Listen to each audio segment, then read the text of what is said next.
Juventus, always a daunting prospect, even more so from what we saw at the weekend. A very impressive start to Pirlo's tenureship. Yeah, it was, and a bizarre appointment when it happened, surprising, but clearly Juventus knew that Pirlo would have been low risk, high reward, someone who knows the club inside out, not from a managerial perspective, but also the respect that he's already garnered from that dressing room. And it felt like Juventus were playing freely. The way that they were moving around with the ball, it felt like everything that Maurizio Sarri was supposed to bring last season, finally seeing that result, that high tempo, the high press, the good possession on the ball, the high line. And there were so many changes, Dan. This Juventus side that we saw over the weekend against Sampdoria was missing pretty much 5 starters. That was not the best starting 11 that we're going to see this season. Paulo Dybala, the MVP from last season, Matthijs de Ligt, Rodrio Betancour, Arthur from Barcelona, all those players were missing, and they're going to figure in this lineup. I think the best starting 11 this season for Juventus is better than what we saw in the last campaign,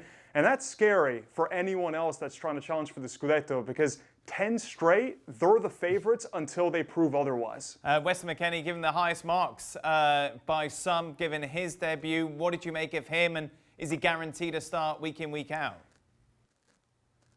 No, he's actually not guaranteed to start, but it was a very good debut from Weston McKennie. No one was expecting him to start in the Italian media in this game. He came over from Schalke sort of as the replacement for Blaise Matuidi. High energy, box-to-box player that's going to break up play, that's going to intercept the passing lanes, but also a player that can get forward. And I actually liked the calm confidence that McKennie showed. He's not someone that's going to dazzle you with dribbling or passing. He just kept things simple, but he broke up so many plays in the midfield, Dan. And those characteristics that he has, he's the only player in the midfield unit that has that sort of defensive ability, the high energy. So Juventus really do need him. Now, is he a guaranteed starter?